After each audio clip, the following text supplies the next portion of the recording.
Welcome to Bed Crime Stories podcast. I'm your host, T. To all my bed crimers, hi, how are you? I hope you're having a great weekend. To anyone new here, a warm welcome. Let me just ask that after watching and or listening to the video, if you find you enjoyed it or learned something, do me a favor, smash the like button and consider subscribing. Now, let's dig in. Rex Heuermann has a new bestie, Keith Jesperson, aka the Happy Face Serialist. Jesperson, who is serving 4 life sentences for the 8 crimes he's confessed to, enjoys writing to other convicted and or accused serialists. So naturally, he decided to write a letter to Rex Heuermann, and lo and behold, Rex wrote him back. Jesperson discussed his communications with Heuermann with a podcaster named Keith Rover,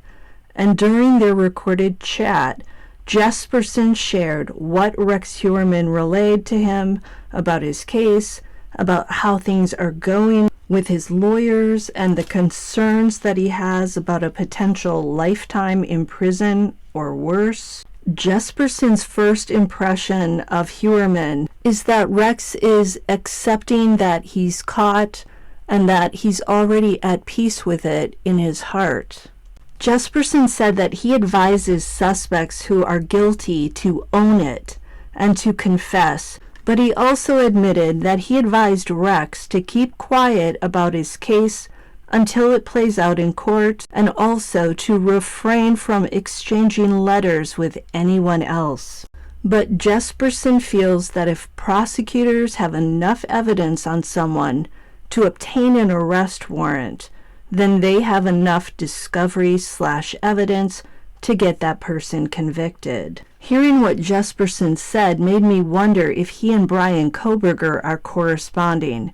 We know Kohberger is fascinated by all things related to criminology. I would imagine that he too would like to correspond with Keith Jesperson, a serialist that he likely has studied in school. Jesperson said that he writes to guys like Heuermann because they have no idea what goes on in prison and what they can expect if they're found guilty. Jesperson made it clear that when he speaks to guys like Rex or Bryan Kohberger, he doesn't do it to allow them to gloat about their alleged crimes. He doesn't try to condone their behavior, but rather he wants to give them an idea of what to expect as they journey through the American justice system.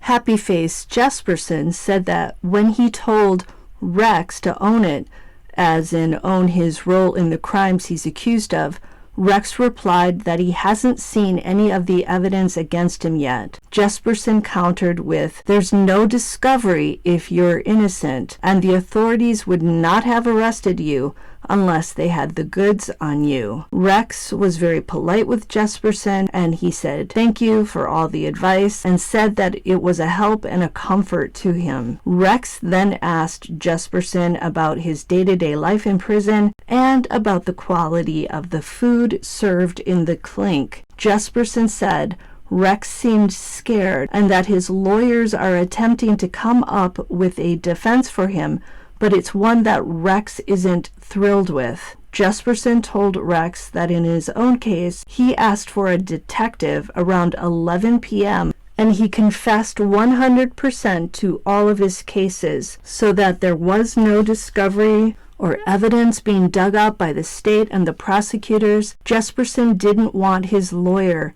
to try and get him murder in the second degree. He knew that with the 8 crimes he confessed to, he wasn't going to ever get out of prison, and Jesperson didn't want to go to trial because he didn't want all the details of his crimes revealed to the public. He sounds a lot like Dennis Rader, who also confessed and wanted to avoid a trial to keep his family from having to go through that experience. Also, Jesperson said he didn't want to get the death penalty, so he felt a confession was the best way to avoid that. And ironically, in Jesperson's case, it took a month to prove to the officials that he was responsible for his very first crime. So Jesperson's first victim was 21-year-old Tanya Bennett. Bennett lost her life on January 21st of 1990 near Portland, Oregon. Bennett had the misfortune of being at a bar that Jesperson walked into. He struck up a conversation with her and invited her back to the house he was renting. Per Jesperson, his plans to get intimate with Tanya went awry, and because of that, he subjected her to his fists. He then essayed her, and he used a rope around her neck. He then dumped her body near the Columbia River Gorge outside Portland. One of the reasons Jesperson wasn't arrested for Tanya's death in the beginning is that a woman named Laverne Pavlinak falsely confessed to the crime. Pavlinak told the cops that her boyfriend, John Sosnowski, was also involved. Why do all these characters have to have difficult-to-pronounce names? Laverne said she'd made this false confession to get away from her boyfriend, who she accused of committing DV against her. Ironically, Jesperson was not rejoicing that someone else went to prison for his crime. No, this media-hungry nutter wanted credit for Tanya Bennett's death, but rather than march into a police station and confess, he instead wrote a confession on the bathroom wall of a truck stop, signed it with a happy face, and subsequently he wrote letters to the media and to the authorities, all signed with a happy face. Following this, he was dubbed the Happy Face Serialist, but the letters went ignored, and Jesperson had 5 more years in which to perfect his dark craft. By the time he was arrested in March of 1995, he'd done in 7 more people, and possibly many, many more. What strikes me about this budding Jesperson-Heuermann friendship are the similarities between the two. Jesperson stands 6 feet 7 inches tall and weighs 255 pounds.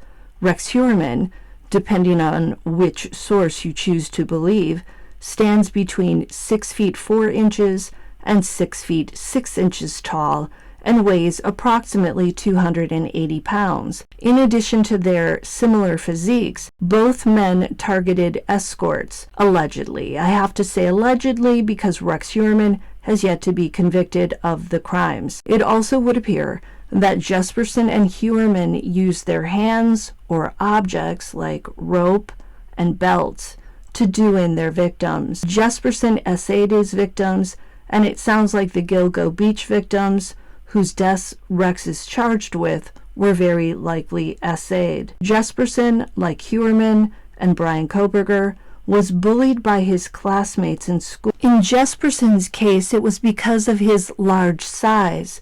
He also had a very violent father and grandfather. Now, one of Rex's classmates from school said that his father, too, was scary, and that he, meaning this classmate, was glad that Mr. Heuermann wasn't his father. Jesperson showed signs of psychopathy at an early age by capturing animals and then harming them. I often wonder if Heuermann, too, harmed animals. We know that he's a hunter of bears and also ducks. Could this be his version of harming animals? It will be interesting to see if Heuermann and Jesperson continue their correspondence and if Rex heeds Jesperson's advice to own it. Until the next time on Bed Crime Stories.